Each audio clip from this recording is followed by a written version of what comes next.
വിണ്ണോളങ്ങൾ കണ്ടു ഭയപ്പെടേണ്ട പരദേശവാസിയാണല്ലോ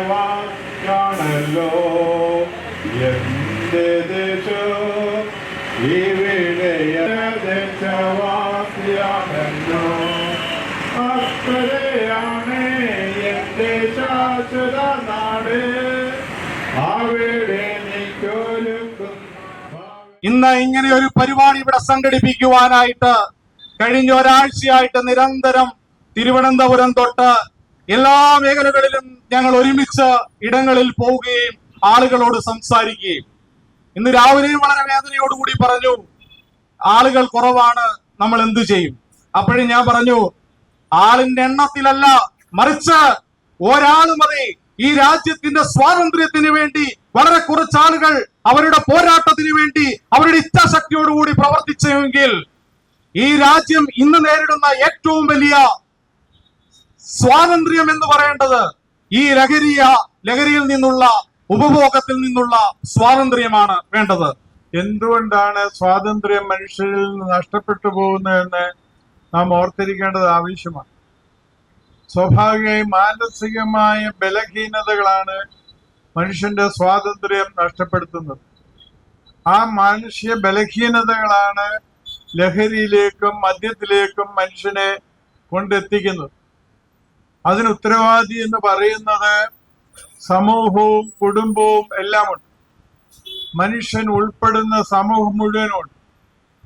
അവരെ എല്ലാവരെയും ഓർമ്മപ്പെടുത്തുവാനും അവരെ മുഖ്യധാരയിലേക്ക് എത്തിക്കുവാനും ഇതിന്റെ പരിണത ഫലം എനിക്ക് മുമ്പ് പറഞ്ഞതുപോലെ സമൂഹത്തിന്റെ തകർച്ചയിൽ എത്തിക്കാതിരിക്കാൻ വേണ്ടിയുള്ള ആഹ്വാനമാണ് ഈ ഉപവാസം കൊണ്ട് ഉദ്ദേശിക്കുന്നത്. എനിക്ക് തോന്നുന്നു സാധാരണഗതിയിൽ ഈ സമയത്ത് നല്ല ചൂടൊക്കെ ഉണ്ടാകേണ്ടത്. ഈ സ്വാതന്ത്ര്യ സമരത്തിന് വേണ്ടി കഷ്ടപ്പാട് സഹിച്ച ആ മഹാവ്യക്തികളുടെ രക്തം ചിന്തിയ മഹാവ്യക്തികളുടെ ഹൃദയത്തിന്റെ പ്രാർത്ഥനയായിരിക്കും മഴ പെയ്ത് ഇന്നലെ മഴ പെയ്ത് ഇവിടെ മുഴുവൻ നല്ല തണുപ്പ്. ഈ സമയത്ത് എപ്പോഴെങ്കിലും നല്ല ചൂടില്ലാതിരിക്കാൻ ഒക്കുമോ? നമുക്കെല്ലാവർക്കും ആ തണുപ്പ് ലഭിക്കുന്നത് അവരുടെ പ്രാർത്ഥനയാണ്. ആ അനുഗ്രഹമായ നിമിഷത്തിൽ നാം ഇവിടെ ഒത്തുകൂടിയിരിക്കുമ്പോൾ നാം ഓർക്കേണ്ടത്, പ്രതിജ്ഞ എടുക്കേണ്ടത്, നാം ഇപ്പോഴത്തെ നമ്മുടെ സ്വാതന്ത്ര്യം അടിപറഞ്ഞോ എന്നാണ്. ആദാമും ഹവ്വായും തെറ്റ് ചെയ്ത് വീണ് കഴിഞ്ഞപ്പോൾ ദൈവം പറയുന്ന ഒരു വാക്കുണ്ട്, സ്ത്രീയുടെ സന്തതി സർപ്പത്തിന്റെ തല തകർക്കും. 8 പറയുന്നുണ്ട് സർപ്പത്തിന്റെ സന്തതി സ്ത്രീയുടെ സന്തതിയുടെ കുതികാൽ തകർക്കുമെന്ന്. ആ കുതികാൽ തകർക്കപ്പെടുന്ന അവസ്ഥയിൽ നിന്ന് രക്ഷ നേടുകയാണ് ആവശ്യം. ലഹരിയിലേക്ക് അടിമപ്പെടുക, മദ്യത്തിലേക്ക് അടിമപ്പെടുക എന്ന് പറയുന്നത് കുതികാൽ തകർക്കപ്പെടുന്ന അവസ്ഥയാണ്. ആ അവസ്ഥയിൽ നിന്ന് വിമോചിതരാകുവാൻ വേണ്ടിയാണ് നാം ഈ ഉപവാസം സംഘടിപ്പിച്ചിരിക്കുന്നത്. അത് എനിക്ക് ഗവൺമെന്റിനോട് മാത്രമല്ല പ്രതിഷേധം പറയാനുള്ളത്, എന്നോട് തന്നെയുണ്ട്. ആത്മീയ തലത്തിൽ നേതൃത്വം കൊടുക്കേണ്ടതായ മദ്രാച്ചന്മാരായാലും അച്ഛന്മാരായാലും ഗുരുക്കന്മാരായാലും സ്വാമിമാരായാലും എല്ലാവരും ഉത്തരവാദികളാണ് ഈ സമൂഹം തകർന്നു പോകുന്നതിന്. അത് കണ്ടെത്തേണ്ട ചുമതല കുടുംബത്തിലും അതുപോലെ ആത്മീയ തലത്തിലും രാഷ്ട്രീയ തലത്തിലും എല്ലാവരും പ്രത്യേകിച്ച് ശ്രദ്ധിക്കണം. അതിന് നേതൃത്വം കൊടുക്കേണ്ടവരാണ് ഗവൺമെന്റ് അതിൽ തോറ്റുപോകുന്നതിന്റെ ഒരു മുഖ്യ കാരണമാണ് ഇന്ന് തകർച്ച. നമ്മുടെ പോലീസ് വളരെ ശക്തരാണ്. ഇപ്പോൾ ഇതിനു മുമ്പ് പറഞ്ഞ പോലെ സമൂഹത്തിന്റെ മനസാക്ഷി ഉണർന്നുകൊണ്ട് നമ്മുടെ പോലീസുകാര് ഇത് നന്നായിട്ട് തന്നെ പിടിക്കുന്നുണ്ട്, വേട്ടയാടുന്നുണ്ട്. എന്നാലും അതുകൊണ്ട് പൂർണ്ണമായോ എന്ന് സംശയമാണ്. അതുകൊണ്ട് ഇനിയും കൂടുതലായി മനസാക്ഷിയുടെ മനസ്സ് ഉണരുന്നതിനും നമ്മളെല്ലാവരും ഒന്നിച്ചു പ്രവർത്തിക്കുന്നതിനും ഈ ഉപവാസം അനുഗ്രഹമായി തീരട്ടെ. അതും ഈ രക്തസാക്ഷി മണ്ഡപത്തിന്റെ അടുത്തിരുന്ന് നമ്മളൊരു തീരുമാനമായിട്ട്, നമ്മള് അനേകം എല്ലാ ജനങ്ങളുടെ പ്രതിനിധികളായിട്ടാണ് ഇരിക്കുന്നത്. അത് ജാതി മത ഭേദമന്യേ എല്ലാവരും ഒത്തൊരുമിച്ച് മുന്നോട്ട് പോകാൻ കഴിയട്ടെ എന്ന് ആശംസിക്കുന്നു. അതിനായിട്ട് പ്രാർത്ഥിക്കുന്നു. എല്ലാ അനുഗ്രഹങ്ങളും നേർന്നുകൊണ്ട് എന്റെ അധ്യക്ഷ പ്രസംഗം ഉപസംഹരിക്കുന്നു. ദൈവം അനുഗ്രഹിക്കട്ടെ. നമുക്കറിയാം, നമ്മുടെ കേരളം ഇന്ന് നേരിട്ടുകൊണ്ടിരിക്കുന്ന, ചർച്ച ചെയ്തുകൊണ്ടിരിക്കുന്ന, ദുഃഖിച്ചുകൊണ്ടിരിക്കുന്ന ഏറ്റവും വലിയ ഒരു വിപത്താണ് ലഹരിയെ സംബന്ധിച്ചുള്ള കാര്യം. ഏത് സംഭവങ്ങൾ സമീപകാലത്ത് എടുത്തു നോക്കിയാൽ അതിന്റെ പിന്നിൽ ഏതെങ്കിലുമൊക്കെ ചേതോ വികാരങ്ങൾ പ്രവർത്തിക്കുന്നുവെന്ന് നമുക്ക് മനസ്സിലാക്കുവാൻ സാധിക്കും. അത് സമൂഹത്തിൽ ജീവിക്കുന്ന ഒരു വ്യക്തിയെ സമൂഹത്തിനെതിരാക്കി മാറ്റുന്ന ഒരു കാര്യത്തിലേക്ക് മാറിക്കൊണ്ടിരിക്കുന്ന ഒരു സാഹചര്യം, വളരെ ദുസ്ഥിതമായ ഒരു സാഹചര്യം, ഒരുപക്ഷെ നമ്മുടെ നാട് ഒരിക്കലും പ്രതീക്ഷിക്കാത്ത ഒരു സാഹചര്യം. അതിലൂടെയാണ് കടന്നുപോയിക്കൊണ്ടിരിക്കുന്നത്. ഓരോ ദിവസവും നമ്മൾ ഉണരുന്ന സമയത്ത് ഞെട്ടിപ്പിക്കുന്ന വാർത്തകളാണ്. കുടുംബത്തിൽ, സമൂഹത്തിൽ, ഏതു മേഖലയിലാണെങ്കിലും ലഹരിയുടെ ഉപയോഗം കൊണ്ട് അക്രമാസക്തരായി യുവാക്കളായ ആളുകൾ, ജനങ്ങളായിട്ടുള്ള ആളുകൾ മാറുന്നൊരു സാഹചര്യം. സമീപകാലത്തുണ്ടാകുന്ന സംഭവങ്ങളും സിനിമകളും അതുപോലെ നാം ഇടപെടുന്ന കാര്യങ്ങളും ആളുകളുടെ ആസ്വാദന രീതിയും പരിപാടികളും ഒക്കെ അതിന് ഉപോത്പലകമായ നിലയിൽ വർത്തിക്കുന്നു എന്ന് കാണുമ്പോൾ കൂടിയാണ് നമ്മുടെയൊക്കെ ചിന്തയുടെ ചൂണ്ടുപലകകൾ ഇങ്ങനെയുള്ള കാര്യത്തിന് നേരെ നിരത്തിവെക്കേണ്ടുന്ന ഏറ്റവും അനിവാര്യമായൊരു വിഷയം. ലഹരിക്കെതിരെ ഉണ്ടാകുന്ന അവബോധങ്ങളെല്ലാം തന്നെ നമുക്കറിയാം. ഇന്നലെയുമല്ല ലഹരിക്കെതിരെയുള്ള ചർച്ചകളും അതിനെക്കുറിച്ചുള്ള സംവാദങ്ങളും പ്രതിരോധ പ്രവർത്തനങ്ങളും ഒക്കെ നടന്നുകൊണ്ടിരിക്കുന്നു. പിഞ്ചു കുഞ്ഞുങ്ങൾ മുതൽ, സ്കൂളിൽ പഠിക്കുന്ന 8-നും 9-നും 10-നും ഒക്കെ ഇടയിലുള്ള കുഞ്ഞുങ്ങൾ മുതൽ മധ്യവയസ്കരും അതുപോലെ യുവാക്കളിലും മുതിർന്ന ആളുകളിലുമൊക്കെ ഒരുപോലെ ഒരു സ്ഥലത്ത് മദ്യമാണ് എങ്കിൽ മറ്റൊരു സ്ഥലത്ത് അക്രമാസക്തമായ മറ്റു കാര്യങ്ങളിലേക്ക് ആളുകൾ പോകുന്ന സ്ഥിതിവിശേഷം. കുട്ടികളെ കൂടുതലും ബാധിക്കുന്നത് യഥാർത്ഥത്തിൽ ലഹരി എന്ന വലിയ വിപത്താണ്. അപ്പൊ എല്ലാ മേഖലകളെയും, സമൂഹത്തിന്റെ സമസ്ത മേഖലകളെയും ഒരുപോലെ കാർന്ന് തിന്നുന്ന, ലോകത്താകമാനമുള്ള മനുഷ്യരെ മൊത്തം പിടിച്ചുലയ്ക്കുന്ന, മനുഷ്യന് ലോകത്ത് ശരീരത്തിൽ ഇല്ലാത്ത രോഗങ്ങൾ ഉണ്ടാക്കുന്ന സ്ഥിതിയിൽ ലഹരി നമ്മളെ എല്ലാവരെയും പിടിമുറുക്കിയിരിക്കുന്നു എന്നുള്ള ദുഃഖകരമായ അന്തരീക്ഷത്തിലാണ് ഇവിടെ ഓർത്തഡോക്സ് സഭയുടെ നേതൃത്വത്തിൽ ഇങ്ങനെയൊരു ഉപവാസ യജ്ഞം നടത്തുന്നത്. അതുകൊണ്ട് എന്ത് കാര്യമാണ് സമൂഹത്തിന് ഉണ്ടാകുന്നത്, അല്ലെങ്കിൽ അതിന്റെ ഇമ്പാക്റ്റ് എന്താണെന്നുള്ളത്, പ്രത്യേകിച്ചും സഭയെപ്പോലെ ഇത്ര നിബിഡമായ സമൂഹത്തിന്റെ ആത്മീയ കാര്യങ്ങളിൽ മാത്രമല്ല പൊതുകാര്യങ്ങളിലൊക്കെ ഇടപെടുന്ന പിതാക്കന്മാരും അതുപോലെ വിശ്വാസികളുമൊക്കെയുള്ള ഒരു സമൂഹത്തിന്റെ നിലപാട്, അത് ഈ നാടിനെ ബോധ്യപ്പെടുത്തുവാൻ, സഭ മക്കളുടെ ഇതിനോടുള്ള ആശങ്കയെ ബോധ്യപ്പെടുത്തുവാൻ ഈ പരിപാടി സഹായകമാകുമെന്ന് ഞാൻ വിചാരിക്കുന്നു. ലഹരിയുടെ ഉപയോഗം ഞാൻ നേരത്തെ സൂചിപ്പിച്ചതുപോലെ മുതിർന്നവരിലും കുട്ടികളിലും ഒക്കെ ഒരുപോലെ കണ്ടുവരുന്ന സാഹചര്യമാണ്. ഓരോ ചുവടുവെപ്പിലും നമ്മൾ ജാഗരൂകരാകേണ്ടുന്ന സാഹചര്യമാണുള്ളത്. പ്രത്യേകിച്ചും സ്കൂളുകളിൽ, ജീവിക്കുന്ന ഇടങ്ങളിൽ, കോളേജുകളിൽ, മറ്റ് ക്യാമ്പസുകളിൽ, ജോലി ചെയ്യുന്ന ഇടങ്ങളിൽ എല്ലാം ഒരുപോലെ ഒരു രോഗം പോലെ പിടിമുറുക്കിയിരിക്കുകയാണ്. മനുഷ്യന്റെ ഏറ്റവും അത്യന്തികമായ വികാരം എന്ന് പറയുന്നത് വിശപ്പാണ് എന്ന് പറയുമ്പോൾ മനുഷ്യന്റെ മറ്റൊരു വികാരമെന്ന് പറയുന്നത് ലഹരിയായി മാറുന്ന സാഹചര്യം. ജീവിച്ചിരിക്കുന്ന സാഹചര്യത്തെ അതിജീവിക്കുവാൻ വേണ്ടി, അതിനെ കൂടുതൽ രസകരമാക്കുവാൻ വേണ്ടി ആദ്യം ഉപയോഗിച്ചു തുടങ്ങുന്ന ഈ കാര്യം പിന്നീട് ഒരിക്കലും നിർത്തുവാൻ കഴിയാത്ത നിലയിൽ മനുഷ്യനെ മാദകമായ ഉന്മാദത്തിന്റെ അവസ്ഥയിലേക്ക് എത്തിക്കുന്ന സാഹചര്യത്തിലേക്ക് കൊണ്ടുപോകും. ആ അവസ്ഥയിൽ മനുഷ്യന് വീണ്ടും വിചാരം നഷ്ടപ്പെടുന്നു. മനുഷ്യൻ അതീവമായ മാനസിക വ്യാപാരത്തിൽ എത്തിച്ചേരും. അതിൽ നിന്ന് സ്വത്ത് ബോധം നഷ്ടപ്പെട്ട് എന്ത് ചെയ്യണമെന്നറിയാൻ പാടില്ലാതെ കുഴങ്ങിപ്പോകുന്ന അവസ്ഥ. കഴിഞ്ഞ ദിവസം മുഖ്യമന്ത്രി പറയുകയുണ്ടായി, ലഹരിക്ക് അടിമയാകുന്ന ആളുകളെ ഇരകളായി കണക്കാക്കണം. യഥാർത്ഥത്തിൽ അങ്ങനെ തന്നെയാണ്. ഇങ്ങനെയുള്ള മാരകമായ ആക്രമണങ്ങൾക്ക് വിധേയരാകുന്ന ആളുകളെ ഇരകളാക്കുകയും, ഇപ്പൊ കുഞ്ഞുങ്ങളെയാണ് എങ്കിൽ നമുക്ക് പണ്ടത്തെ പോലെ ശിക്ഷിച്ചോ അല്ലെങ്കിൽ വഴക്ക് പറഞ്ഞോ അല്ലെങ്കിൽ മാറ്റി നിർത്തിയോ ഒന്നും നമുക്ക് ഇതിൽ നിന്നും രക്ഷപ്പെടുത്തുവാൻ സാധിക്കുകയില്ല. എന്നാൽ മറ്റൊരു തരത്തിൽ ഇതിനെ സമീപിക്കേണ്ടുന്ന ഏറ്റവും ആത്യന്തികമായ ഒരു കാലഘട്ടത്തിലാണ് നമ്മൾ എല്ലാവരും ജീവിക്കുന്നത്. ഇരകളെ പോലെ ഇങ്ങനെയുള്ളവരെ കാണുവാനും സ്നേഹത്തോടെ ഉപദേശിച്ച് മാറ്റിക്കൊണ്ടുവരുവാനും അതൊക്കെ ഒരു പരിധിവരെ മാത്രമേ സാധിക്കുകയുള്ളൂ. ബോധം നഷ്ടപ്പെട്ടു പോയിരിക്കുന്ന ആളുകളെ സമീപിക്കേണ്ടത് സംയമനത്തോടുകൂടി മാത്രമാണെന്ന് നമുക്ക് എപ്പോഴും പറയാൻ സാധിക്കുകയില്ല.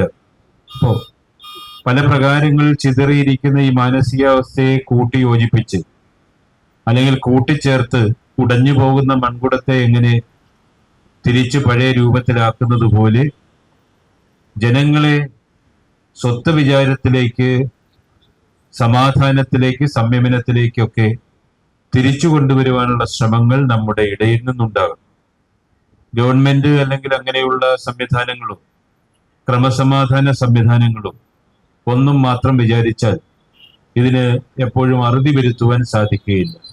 എല്ലാവരും ഒരുപോലെ പൊതുസമൂഹത്തിൽ തീരുമാനമെടുക്കുവാനും പറയുവാനും നിലപാട് നിശ്ചയിക്കുവാനും കഴിയുന്ന ആളുകളൊക്കെ ഒരുമിച്ച് കൂടി ഈ വലിയ ഒരു വിപത്തിന് നേരെ വലിയ ജാഗരൂകരമായി നിലപാടെടുക്കേണ്ടുന്ന വലിയ ഒരു സ്ഥിതിവിശേഷത്തിലാണ് നമ്മൾ എത്തിയിരിക്കുന്നത്. ഈ സാഹചര്യത്തിൽ മലങ്കര ഓർത്തഡോക്സ് സഭ മദ്യവർജന സമിതി പാലക്കാടെ കാര്യം നേരത്തെ സൂചിപ്പിക്കുകയുണ്ടായി. അവിടെ അഭിവന്ദ്യനായ തിരുമേനിയുടെ, കാത്തോലിക്ക ബാബ തിരുമേനിയുടെ സാന്നിധ്യം ഉണ്ടായിരുന്നു. സഭ ഇങ്ങനെ നടത്തുന്ന എല്ലാ പ്രവർത്തനങ്ങളോടുമുള്ള എൻ്റെ സ്നേഹാദരങ്ങൾ. അതുപോലെ തന്നെ സമാന രീതിയിൽ ചിന്തിക്കുന്ന പ്രസ്ഥാനങ്ങളെയും സമൂഹത്തിന്റെ വിവിധ തുറകളിലുള്ള ആളുകളെയും ഒക്കെ കോർത്തിണക്കിക്കൊണ്ട് ഈ സംവിധാനം കൂടുതൽ വിപുലമായി മുന്നോട്ട് കൊണ്ടുപോകുവാൻ സാധിക്കട്ടെ എന്ന് ആഗ്രഹിച്ചുകൊണ്ട് പ്രാർത്ഥിച്ചുകൊണ്ട് ഈ പരിപാടി ഉദ്ഘാടനം ചെയ്തതായി അറിയിക്കുന്നു. നന്ദി, നമസ്കാരം. മദ്യലഹരി വിരുദ്ധ സമിതിയുടെ അധ്യക്ഷൻ കൂടിയായിരിക്കുന്ന അഭിവന്ദ്യ യോഹന്നാൻ മാർ പോളികാർപ്പോസ് തിരുമനസ്സുകൊണ്ട് പൊന്നാടയിട്ട് പ്രിയപ്പെട്ട സ്വാമിജിയെ ആദരിക്കുന്നു. മലങ്കര ഓർത്തഡോക്സ് സഭയുടെ മദ്യവർജന സമിതി നടത്തുന്ന ഈ ഏകദിന ഉപവാസത്തിന് അഭിവാദ്യം അർപ്പിക്കാനാണ് ഞാൻ ഇവിടെ വന്നു നിൽക്കുന്നത്. ഇവിടെ വരുന്നതിന് തൊട്ട് മുമ്പും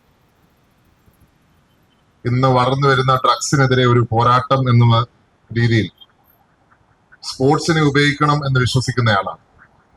അപ്പം കോട്ടയത്ത് 5 സ്ഥലങ്ങളിൽ സ്പോർട്സിന്റെ ട്രെയിനിങ്, ഫുട്ബോൾ ട്രെയിനിങ് ആൺകുട്ടികൾക്കും പെൺകുട്ടികൾക്കും എത്ര പേര് വന്നാലും നടത്തത്തക്ക രീതിയിൽ ഒരു പരിപാടി അനൗൺസ് ചെയ്തിട്ടാണ് ഞാൻ ഇങ്ങോട്ട് വരുന്നത്. ഇവിടെ വരുമ്പോഴും വളരെയധികം സന്തോഷമുണ്ട്. കാരണം ഇന്ന് നമ്മുടെ സമൂഹം നേരിടുന്ന വലിയ ആപത്തായി ഇത് മാറിയിരിക്കുക. നമ്മുടെ പടിവാതിക്കൽ എത്തി നിൽക്കുക. കഴിഞ്ഞ ദിവസം ഞാൻ ബാംഗ്ലൂർ പോയിട്ടുണ്ടായിരുന്നു. ബാംഗ്ലൂരിലെ ഒരു DGPയെ കണ്ടു. അദ്ദേഹം എന്നോട് സത്യം പറഞ്ഞാൽ അദ്ദേഹം അവിടെ ഒരു ആന്റി ഡ്രഗ് ക്യാമ്പയിൻ നടത്തിക്കൊണ്ടിരിക്കുക. അപ്പൊ ഞാൻ അവിടെ ചെന്നപ്പം അതിനുള്ള വീഡിയോ ഉൾപ്പെടെയുള്ളത് ചെയ്യുന്നു, അതിനുള്ള സംവിധാനങ്ങളൊക്കെ നടത്തിക്കൊണ്ടിരിക്കുക. അത് കഴിഞ്ഞ് ഒരു ഉദ്യോഗസ്ഥനെ വിളിച്ച് ചർച്ച ചെയ്യുകയാണ്. ചർച്ച ചെയ്തിട്ട് എന്നെ തിരിച്ചിട്ട് പറഞ്ഞു, കേരളവും പഞ്ചാബും കയ്യിൽ നിന്ന് പോകുന്നവർ, കേരളവും പഞ്ചാബും കയ്യിൽ നിന്ന് പോയി, കർണാടകം ആ വഴി പോകുവാൻ അനുവദിക്കത്തില്ല ഞങ്ങൾ എന്ന വാക്കാണ് എൻ്റെ അടുത്ത് പറഞ്ഞത്.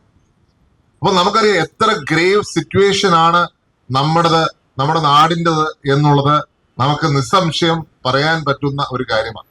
ഏറ്റവും വലിയ ഉദാഹരണം അഫാൻ എന്ന് പറഞ്ഞ ചെറുപ്പക്കാരനാണ്. ആ ചെറുപ്പക്കാരന്റെ അമ്മയുടെ സ്റ്റേറ്റ്മെന്റ് അത് കണ്ടു. എന്റെ കുഞ്ഞുമകൻ എനിക്ക് നഷ്ടപ്പെട്ടു, എന്റെ മൂത്ത മകനെ എങ്കിലും തുറന്നു വിടാമോ? കൊലയാളിയാണെന്ന് അറിയാതിരുന്നിട്ടും അവരമ്മ പറയാം അമ്മയുടെ സ്നേഹമാണ്. പക്ഷേ നിങ്ങൾക്കറിയാം ആ പയ്യൻ ഡ്രഗ്സ് 1.5 മാസം മുമ്പ് വരെ ഉപയോഗിച്ചെന്നാ പറയുന്നത്. 1.5 മാസം മുമ്പ് മാത്രമേ ഉപയോഗിച്ചിട്ടുള്ളൂ. ഞാൻ പറയും ആ കൊലപാതകം നടത്തിയ ദിവസവും അവൻ ഡ്രഗ്സിന്റെ പിടിയിലാണ് എന്നുള്ള കാര്യത്തിൽ സംശയമില്ല. പക്ഷെ അത് പുറത്തു കൊണ്ടുവരുവാൻ ഇവിടുത്തെ സംവിധാനങ്ങൾക്ക് സാധിച്ചിട്ടില്ല എന്നുള്ളതും ഒരു യാഥാർത്ഥ്യമായി നിൽക്കുന്ന കാര്യമാണ്.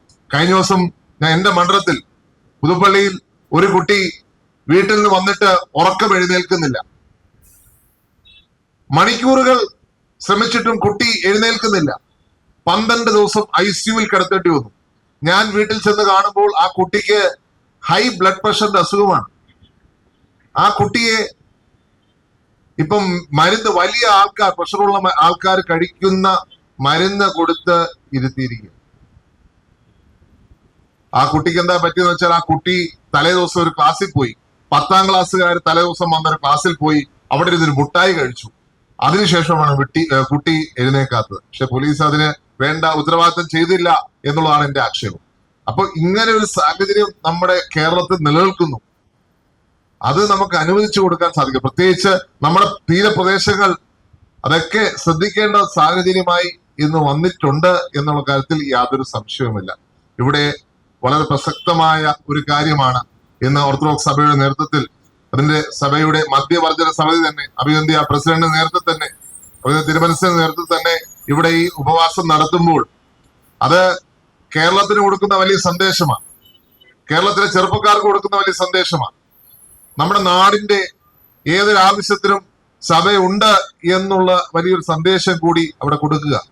അതിന് ജാതിയോ മതമോ രാഷ്ട്രീയോ ഒന്നും നോക്കാതെ സമൂഹത്തിന് വേണ്ടി നിലകൊള്ളുവാൻ, നമ്മുടെ കുഞ്ഞുങ്ങൾക്ക് വേണ്ടി നിലകൊള്ളുവാൻ, നമ്മുടെ ചെറുപ്പക്കാർക്ക് വേണ്ടി നിലകൊള്ളുവാൻ സഭയ്ക്ക് സാധിക്കുന്നു എന്നുള്ളത് വളരെ അഭിമാനാർഹമായ ഒരു കാര്യമാണ്. തീർച്ചയായിട്ടും ഈ ലഹരിക്കെതിരെയുള്ള പോരാട്ടം അത് നമുക്ക് ഇനിയും തുടർന്നുകൊണ്ടേയിരിക്കാൻ കാര്യമാണ്. ഇവിടെ ഒരു വശത്ത് പ്രചരണം നടക്കുമ്പോൾ തന്നെ മറുവശത്ത് എൻഫോഴ്സ്മെന്റ് നടത്തുക എന്നുള്ള കാര്യം കൂടിയുണ്ട്.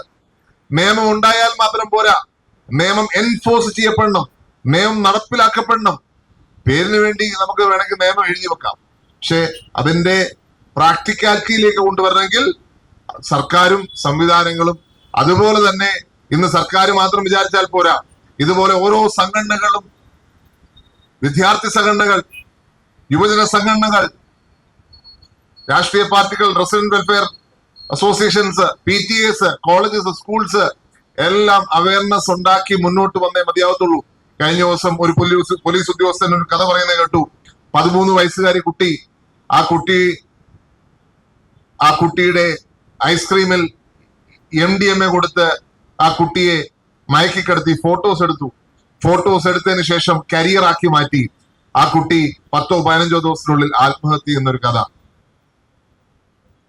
ഇത് ഇന്നത്തെ കേരളത്തിൽ നമ്മളെ തേടി വന്നിരിക്കുന്ന ഒരു യാഥാർത്ഥ്യമാണ്.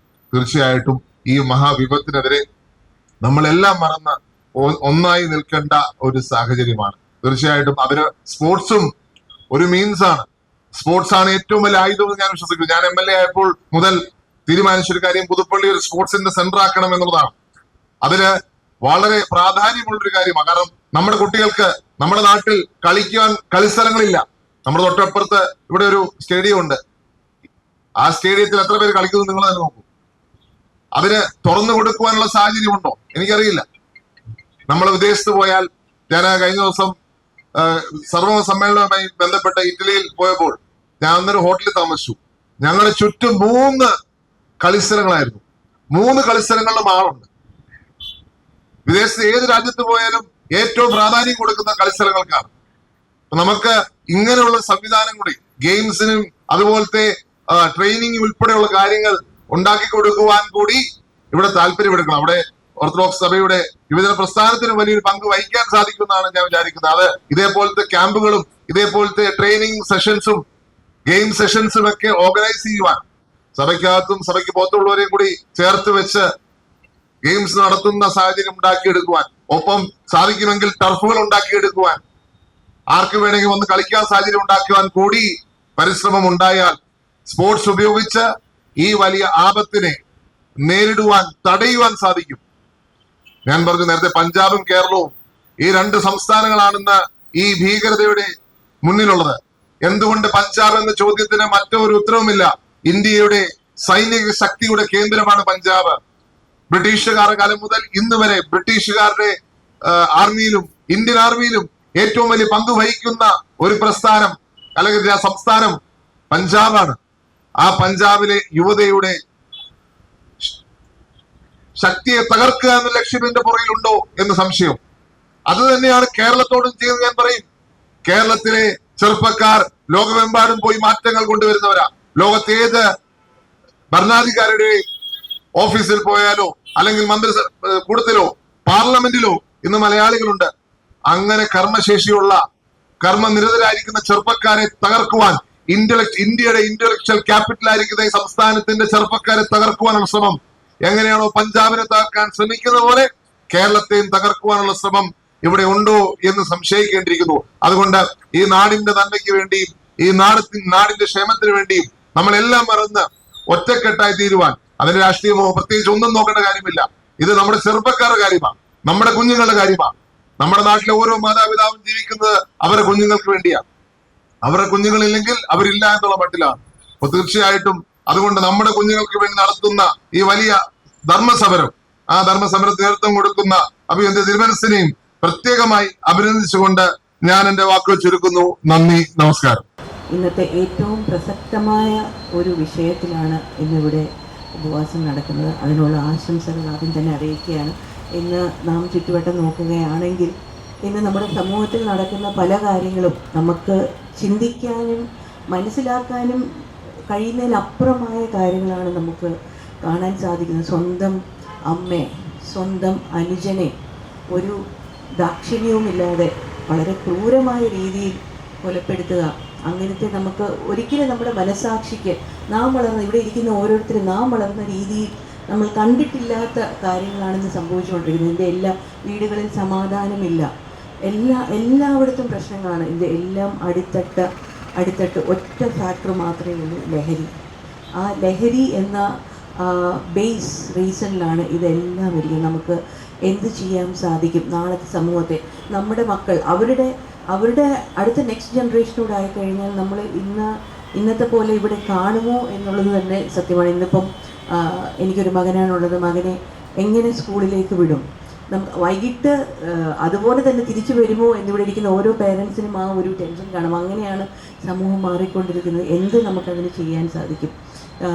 നമ്മുടെ പഴയ രീതിയിൽ നിന്ന് ഒരുപാട് മാറിപ്പോയി. ഇന്ന് ഞാൻ പൂർണ്ണമായും വിശ്വസിക്കുന്നത് നമ്മുടെ ക്രിസ്ത്യൻ സിസ്റ്റം, നമ്മുടെ ക്രിസ്ത്യൻ മിഷണറീസ്, എല്ലാ സംഘടനകൾ, ഇവർക്ക് മാത്രമേ ഇതിനായി എഫക്റ്റീവായിട്ട് പല കാര്യങ്ങളും ചെയ്യാൻ സാധിക്കുകയുള്ളൂ. എന്നാൽ നമുക്കൊരു ഓർഗനൈസ്ഡ് സ്ട്രക്ചറുണ്ട്, നമുക്ക് ഒരുപാട് കാര്യങ്ങൾ, അവെയർനെസ്, നമുക്കൊരിക്കലും ഇതിനെ ഫൈറ്റ് ചെയ്ത് എത്ര കൊണ്ടുപോകാൻ പറ്റും എന്നുള്ളതിൽ എനിക്ക് പ്രാക്ടിക്കലായിട്ടുള്ള ഒരു തോട്ട് ഉണ്ട്. പക്ഷേ നമുക്ക് അവെയർനെസ് എപ്പോഴും ക്രിയേറ്റ് ചെയ്യാൻ പറ്റും. ക്യാമ്പ്സ് നടത്താം, അവെയർനെസ് ക്യാമ്പ്സ് നടത്താം, ഒരുപാട് സെഷൻസ് നടത്താം, സെമിനാർസ് നടത്താം.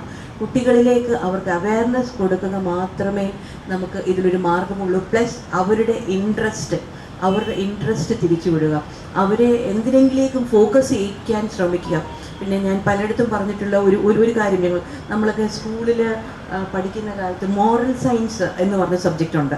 മോറൽ സയൻസ് പീരീഡ് നമുക്കെല്ലാവർക്കും ഫ്രീ പീരീഡ് ആയിരുന്നു. പക്ഷേ ഇപ്പം നോക്കുമ്പോൾ മോറൽ സയൻസ് എന്ന് പറഞ്ഞ സബ്ജക്റ്റ് ഒരു സ്കൂളുകളിലും ഇല്ല എന്നാണ് ഞാൻ മനസ്സിലാക്കുന്നത്. നമ്മൾ മോറൽ സയൻസ് പഠിക്കുമ്പോൾ അവിടെ പഠിച്ചിരിക്കുന്ന ചെറിയ കാര്യങ്ങളായിരുന്നു. പേരൻസിനെ റെസ്പെക്റ്റ് ചെയ്യുക, ടീച്ചേഴ്സിനെ റെസ്പെക്റ്റ് ചെയ്യുക, കള്ളം പറയരുത്, കൊലപാതകം ചെയ്യരുത്, ഇത് ചെയ്യുന്നത് തെറ്റാണ്, അങ്ങനെ ചെറിയ കാര്യങ്ങളായിരുന്നു അവിടെ പഠിപ്പിച്ചു കൊണ്ടിരുന്നത്. പക്ഷേ എന്നിട്ട് അതിനൊരു പരീക്ഷയും ഉണ്ടായിരുന്നു. നാം എല്ലാവരും ഫ്രീ ആയിട്ട് എടുത്തുകൊണ്ടിരുന്ന ടൈമായിരുന്നു മോറൽ സയൻസ് പീരീഡ്. പക്ഷേ അതെങ്ങനെയോ ഒരു 10 വയസ്സുകാരൻ്റെ മനസ്സിൽ തൊട്ട് നമ്മൾ 10ാം ക്ലാസ് വരെ പഠിക്കുമ്പോൾ ആ കുട്ടിയുടെ മനസ്സിൽ എവിടെയൊക്കെയോ അതിൻ്റെ അടിത്തട്ടിൽ അത് കിടക്കുമായിരുന്നു. ഇന്ന് പക്ഷേ ഇന്നത്തെ കുഞ്ഞുങ്ങളുടെ ഏത് സമയത്താണ് ആ സബ്ജക്റ്റ് ഇല്ലാതായത് എന്ന് എനിക്കറിയില്ല. പക്ഷേ എനിക്കൊരു അഭ്യർത്ഥന, അപ്പം നമ്മുടെ മധ്യവർഗ സമിതിക്കാണെങ്കിലും അത് ചെയ്യാവുന്നതേ ഉള്ളൂ. നമുക്ക് ഇത് തിരിച്ചു കൊണ്ടുവരാൻ ശ്രമിക്കണമെന്നാണ് എനിക്ക് പറയാനുള്ളത്. എന്താണെന്ന് വെച്ചാൽ കുട്ടികളുടെ 10 വയസ്സുള്ള കുട്ടികളുടെ മനസ്സിൽ തൊട്ട് ഇങ്ങനെ വാല്യൂസ് ഇന്നത്തെ സമൂഹത്തിൽ നമുക്ക് നഷ്ടപ്പെട്ടുകൊണ്ടിരിക്കുന്ന വാല്യൂസാണ്. ആ വാല്യൂസ് പോയതുകൊണ്ടാണ് ഇങ്ങനെയൊക്കെ സംഭവിക്കുന്നത്. അതിനോടൊപ്പം തന്നെ നമ്മുടെ കുടുംബത്തിലെ പ്രശ്നങ്ങൾ അങ്ങനത്തെ കാര്യങ്ങളൊക്കെ നടക്കുന്നുണ്ട്. കുട്ടികൾ ഡീവിയേറ്റ് ആയി പോകുന്നു.